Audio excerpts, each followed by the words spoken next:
Жұлдыз жорамал. Армысыз тыңдарман, назарларыңызға бүгін 21 тамызға арналған жұлдыз жорамалын ұсынамыз.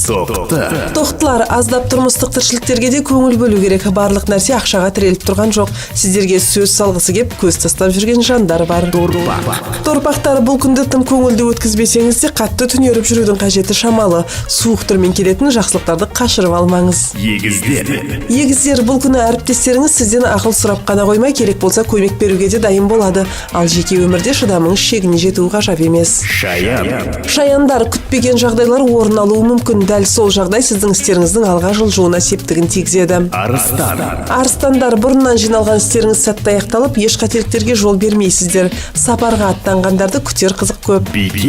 Бикештер, қаржылық жағдайларыңыз жақсарып, қуанышқа кенелесіздер. Өздеріңізді жақсы және жеңіл сезінесіздер. Сәттен рахат алыңыздар. Таразылар, қала сыртында демалысқа баруды жоспарласаңыздар сәтті шығады. Сіздерге күштеріңізді қалпына келтіру керек.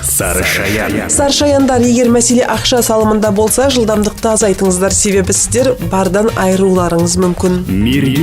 Мергендер, бұл күні тек жағымды нәрселермен айналысыңыздар. Отбасылық іс-шараларды, болашақ демалысты жоспарласаңыз сәтті шығады. Тауешкілер, уақытыңызды, күшіңізді зая кетіріп жүрген жандардан, заттардан арылатын уақыт келді. Күнді үйде өткізіп, жақсылап демалу керек. Суқиғыштар, еш нәрсеге қарамастан жаныңыздың тыныштығын сақтаңыз. Егер абай болсаңыздар, үшкір бұрыштардан аттап өте аласыздар. Балықтар, қонақ шақырып, қонаққа барғанға қолайлы күн. Жеке өміріңізде сәттілік күтіп тұр. Жалғызбасты болсаңыз, сәтіңізді жіберіп алмаңыз.